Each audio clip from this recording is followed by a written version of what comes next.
Hello, I'm Barbara Daniels, and I'm here in New York City for our show, Artists and Their World. Welcome, Irene. I'm so glad to be here. Thank you. I'm just looking at all of your work, and I'd like to know more about you, the artist. How did you start your professional career as an artist? Well, I started my professional career as an artist. I like to think of it in 1979, in my first residency in Norway. So I went back to Norway where my roots are, and I was in the residency with many international artists. So that was when the Soviet Union took place, so it was very different. And then I had my first solo show in Germany, Ingelheim am Rhein, in 1983. So, when you were growing up, what was your schooling like? Did anybody encourage you along the way to bring you to that point? No, that's one of the reasons I'm here in the United States, because I just wanted to be who I felt I was. And I feel that I'm very much an artist. That's my life. And I just couldn't do it in Norway. I mean, times were very different then, because I came here in 1967. So, and then I started at the Art Student League, and lots of things happened in my life. So it took a while before I really could show professionally. Was there any particular artist who influenced you? Yes, Edvard Munch, of course. And he interested me greatly, as he is very important to all Norwegian people. And then there have been many artists who, Richard Posset-Dart, which was my teacher at the Art Student League, he certainly was very important in my life. And also Joseph Hirsch, another teacher. Was there any woman who influenced you? Frida Kahlo, of course, with everybody, I think. Frida Kahlo, for every woman artist, she's very special. And there's a German artist who has a long name, and right now I can't think of her name, and I should have, but I thought she was very special. Other artists in the United States. Louise Bourgeois. Of course. She's wonderful. Yeah. See? Yeah. And I wrote a fan letter to her too at one point. Did you? Yes, but she never answered me. Well, but she knew. She I knew hope how so. you felt. Was there any philosophical influence? My parents would never understand that I would say, well, I wanted to be an artist. It just wasn't done, so. And that's where I was going. Did your family encourage you? How did they feel? Not really. They did later on. That seems to be a universal theme, because whenever you hear children in school telling their parents that they want to be an artist, whatever the means, parents are saying, well, how are you going to make a living?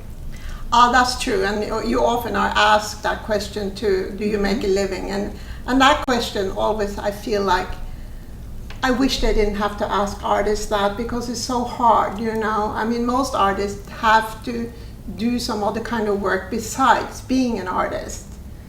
So. Well, that kind of brings me way down in my questions to asking you about this economic climate that we're living in. Yes. And it's not only here in America, but all over the world. Is it possible to earn a living as an artist? I guess at this point in your career, rather than a beginning artist, are you able to sustain yourself?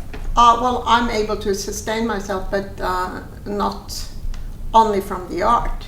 It's that is impossible unless I was living in a very, in a gutter almost, But anyway, it's just I think it's very hard today. But you know what? It's also, I think something good will come out for artists, because we cannot be so focused on money anymore. And that is one thing that I think has been, the galleries in New York and a lot of things that's been happening is all been about how much money you can make.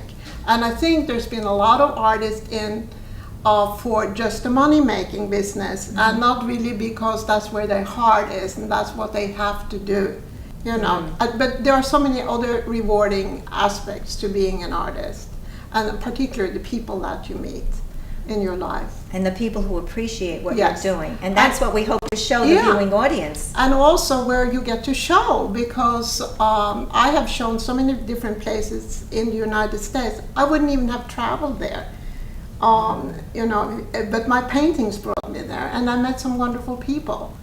So are there more opportunities at this point in time overseas rather than America? Well, I think probably there is. I mean, I also curate shows, and I'm curating a show in Oslo, which is going to take place next month. How So, and I'm bringing Fabulous. over a lot of artists' work. The work will be very small. It's based on the dollar bill. Oh, So each artist makes about from 5 to 10 works. Yeah. And the invitation I can show you. we will And I get a can picture of invite that. you if you like to come over. Sounds good to me. And Yeah. we can get other people to Yeah, know. yeah. It's And the Norwegian Oslo, what is it called in English? Kommune. The city of Oslo, as well Chamber as of the Commerce? It's something like that, and also the museums are also involved in this special event, which is called Oslo Open, and it takes place from the 23rd to the 27th of September. So they're printing a wonderful catalog, and all the artists will be included in the catalog. How do you define your style? Well, I sort of hate to put myself in a box. But I think I'm basically a fantasy artist, and most of my work tell a little story, and most of my work deals with places that I've been in the world, because I travel quite a bit, or places that I go to in my mind. So then an artist doesn't have to have any one particular style. Yes, I think that you have to find yourself, and you have to express yourself, and you have to find the uniqueness within yourself.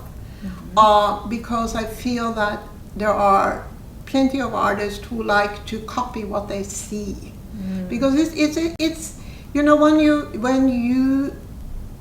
you show who you are, when you paint you know, your world, you're very vulnerable. And you know, I've had some real upsetting stories that people have been very mad at me for, you know, painting certain scenes that they thought was kind of crazy.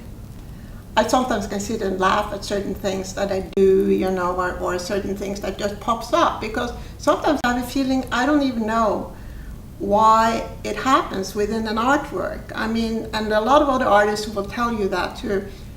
We don't know. The painting takes over. And what are you currently working on? I'm sure our audience wants to know. I am working on the Oslo Open, the exhibition in Oslo next month. How many months does it take to prepare for a show like that? Well, that's a big show, because we're 23 artists, and I'm the curator of that, as well as being an artist myself. So that's taking me several months. Many months, yeah, 6 months I think. But I've been working on my own art simultaneously. And I love that smile with your eyes that I see when you talk about what you do. Yeah. What can you tell a new artist? What message can you give to them? I can say to them, believe in yourself, and be who you are, and don't be afraid. Just express yourself. Take the risk. Yes. Thank you Definitely. so much. Thank I you. know that our viewing audience will be just as mesmerized as I've been Thank learning you. about who you are and your work. Thank you. Thank you.